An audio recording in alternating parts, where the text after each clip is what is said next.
Greetings in the name of our Lord Jesus Christ. And I do indeed hope that today's word of steadfast love, you've probably figured out that's what we're talking about today, will give us something to cling to in this very sobering time in Central Texas. Now, I wasn't planning on having quite as many people here today, figuring between the weather, the holiday, and the knowledge that I'd be up here, that maybe there wouldn't be so many people and I could get away with saying certain things without causing much risk of an uproar. So with apologies to Emily and Stacy and Stephen and Kevin and Carolyn, when it comes to our series this summer, where we are highlighting Hebrew and Greek words of significance in the biblical text, I'm going to say, I think I just might have the coolest word. Cool because it is short, it is pronounceable, and it is ubiquitous. It's everywhere. The Hebrew word for today is hesed. There you have it. Hesed is spelled with 3 Hebrew consonants. Remember, there are no vowels in the Hebrew alphabet. You have a guttural het, which we would treat as an H. We have a somic, or an S, and a dalet, D. And you're going, wait a minute. You were reading right to left, friends. So hesed is a word that is difficult to translate into English, and it has a range of meanings. In different Bible versions, you will see it translated as mercy, kindness, goodness, faithfulness, or loyalty. In fact, however, no single word really gets the job done, which is why many translators employ word combinations for hesed, such as loving kindness, or the NRSV updated edition, which we use, translates it as steadfast love. And this is the rendering that I have encountered most often, and which has given rise to the typical opening of my morning prayers, which we said together from Psalm 136 when we opened worship today. Give thanks to the Lord, for he is good, for his steadfast love endures forever. Now, I told you that the word hesed is ubiquitous. Indeed, it appears 246 times in our Old Testament, only about 100 of which we'll talk about today. No, just kidding. But God himself doubles down on hesed in our 10 verses from Exodus this morning. Let us listen now for the word of the Lord to us. The Lord said to Moses, "Cut 2 tablets of stone like the former ones, and I will write on the tablets the words that were on the former tablets which you broke. Be ready in the morning and come up in the morning to Mount Sinai and present yourself there to me on the top of the mountain. No one shall come up with you, and do not let anyone be seen throughout all the mountain. And do not let flocks or herds graze in front of that mountain." So Moses cut 2 tablets of stone like the former ones, and he rose early in the morning and went up on Mount Sinai, as the Lord had commanded him, and took in his hands 2 tablets of stone. The Lord descended in the cloud and stood with him there and proclaimed the name, "The Lord." The Lord passed before him and proclaimed, the Lord, a God merciful and gracious, slow to anger and abounding in steadfast love, hesed, and faithfulness. Keeping steadfast love," there's hesed again, "for the 1,000th generation, forgiving iniquity and transgression and sin, yet by no means clearing the guilty, but visiting the iniquity of the parents upon the children and the children's children to the 3rd and 4th generation. And Moses quickly bowed down to the ground and worshiped. He said, "If now I have found favor in your sight, my Lord, I pray, let my Lord go with us. Although this is a stiff-necked people, pardon our iniquity and our sin, and take us for your inheritance." He said, "I hereby make a covenant before all your people. I will perform marvels such as have not been seen in all the earth or in any nation. And all the people among whom you live shall see the work of the Lord, for it is an awesome thing that I will do with you." This is the word of the Lord. So, and you might get asked this in the next day or so, if anyone asks you what God is like, you don't have to fumble around to find the right words. There really is no better place to start than with Exodus 34. After all, it is God himself telling us who he is in a gracious act of self-disclosure. God doesn't owe his people or Moses this revelation of his character, but the Lord, Yahweh, Yahweh, the I am who I am of the burning bush, now says to Moses, "Here's who I am." And I want to propose that the best way to understand the significance and depth of our word hesed is to examine carefully the context in which it appears here in Exodus 34. As we can tell from the opening verse, this is not a great time in the relationship between God and his chosen people, Israel. The Ten Commandments 1.0 have been shattered, both as a result of Moses' anger and as a visual representation of Israel's broken covenant with God. Back in chapter 19, Moses called the people together and set before them God's promise that they would be his treasured possession if they obeyed his voice. That was it. And they responded, "All that the Lord has spoken, we will do."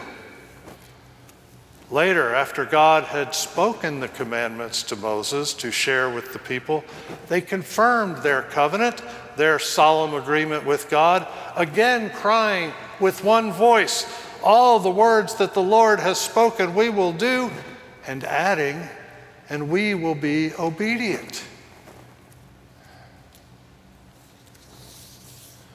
Moses then went up the mountain again to receive the actual stone tablets with God's law and commandments written down for his people, and you know what happens next. After 40 days and 40 nights of waiting for Moses to return and wondering what in the world had happened to him, they break their covenant with God by making a golden calf and replacing their worship of God with worship of this idol, precisely that which they had promised they would not do. When Moses finally returns and sees what the people have done, he smashes the tablets of stone and destroys the golden calf. And of course, his next move is to intercede with God and seek forgiveness for his people, knowing that Israel will not survive if God, quite understandably, removes his presence from them and leaves them to their own devices. Moses knew that his stiff-necked people did not deserve a do-over. So what does God do? Remember that in our passage today, God had told Moses that sin would have its consequences. Nevertheless, God now tells Moses that not only will he forgive their sins, but that he will perform marvels the likes of which had never been seen. He has Moses cut new tablets of stone and declares the words we are reading this morning. This self-description by God is extraordinary, particularly considering the circumstances we've just reviewed. As noted Old Testament scholar Walter Brueggemann writes, it is crucial and precisely characteristic of this God that the statement of self-disclosure is given in the moment when God is most deeply offended and Israel is most profoundly in jeopardy. This is God telling his people who he is at the very moment when he owes them nothing but contempt. God tells Moses and us that he is merciful, gracious, slow to anger, forgiving, abounding in hesed, that steadfast love and faithfulness, and that he will keep that steadfast love for the 1,000th generation. That's a long time, forever even. Now, I don't know about you, but I am deeply moved by the fact that our God, in the wake of Israel's astounding act of disobedience, chooses to tell them what he is like in terms of hesed and not in the terms of a theology text. Don't you realize that I am the omnipotent, omniscient, omnipresent, sovereign creator God, and this is how you treat me? That's what many of us might have God announce at this point. Isn't that what Israel needs to hear? Isn't that what they deserve? But no, God's self-characterization is entirely about God in relation. God's focus is not on his own attributes in themselves, but only in relation to his people. God's hesed invites us into relationship with him, to come to him when we least deserve his love. Time and again, we see this in the history of God's people. These are a couple of those 245 other times. When the people of Israel rebelled in the wilderness, too faithless and scared to enter the promised land, Moses appealed to God's hesed, and the Lord pardoned them. When David hit rock bottom with his adultery and murderous cover-up, he cried out in the words that open Psalm 51, "Have mercy on me, O God, according to your hesed."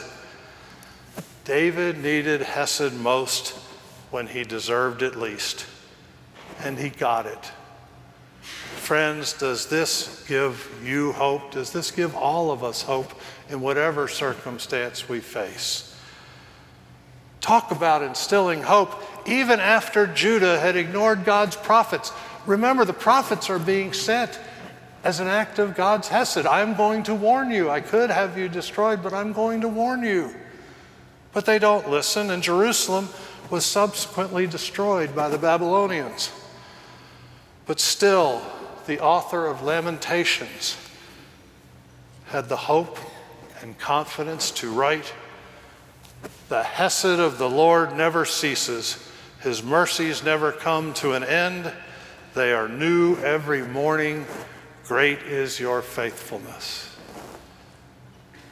But hesed, friends, is not only about God's love, forgiveness, and hope for us. Let's remember that we are made in God's image. And that leads me to a couple of points. First, as people made in the image of God, we too are relational beings, made for relationship with God and with one another. And it should not surprise us that God thinks that the character traits which God shares about himself when Israel has disappointed him most are the same traits that God wants us to exhibit when our relationships are troubled. Mercy, grace, forgiveness, and hesed, steadfast love. God is committed to keeping covenant with Israel even when it fails in its commitments to him. Can we say that we do the same in our relationships? As Michael Card, some of you may know him as the award-winning musician and performing artist, he's also a very serious student of the Bible, and he wrote in a beautiful little book called Inexpressible Hesed and the mystery of God's loving kindness. Yes, he wrote a whole book about hesed. He writes, once a relationship of hesed is established, there is an unspoken mutuality.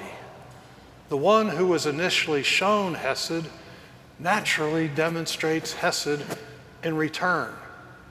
If it is not returned freely in gratitude, you have not understood the nature of the hesed that was shown to you in the first place. In other words, when we are beneficiaries of God's hesed, his steadfast love, or the steadfast love of a neighbor, reciprocating that hesed is the best way we can show that we really get it. This is how our relationship with God should work. It is how our relationship with others should work. And Card sums it up when he defines hesed in this way. When the person from whom I have a right to expect nothing gives me everything. When the person from whom I have a right to expect nothing gives me everything. Isn't that what God did for Moses, for David, and for Israel? Isn't that what Jesus did for us? Do you hear hesed pouring forth from the cross? Father, forgive them, for they do not know what they are doing. Truly, I say to you, today you will be with me in paradise. It is finished, which is not a cry of defeat or dereliction. No. It is a triumphant declaration that Jesus, from whom we have no right to expect anything, has literally given everything to atone for our sin. And Jesus expects us to follow his example of hesed. Twice in Matthew's gospel, Jesus quotes the prophet Hosea to show how true faith will prove itself. Go and learn what this means, Jesus says. I desire hesed, steadfast love, and not sacrifice. Following Jesus involves much more than following the religious rules. It requires a compassionate heart, a willingness to show mercy, and a commitment to hesed, to steadfast love. Simply put, our word for today, hesed, is central both to our understanding of God and of what God expects from us, especially now. Let us reach out to those who need God's steadfast love and mercy and use the gifts God has given us to see that their needs are met.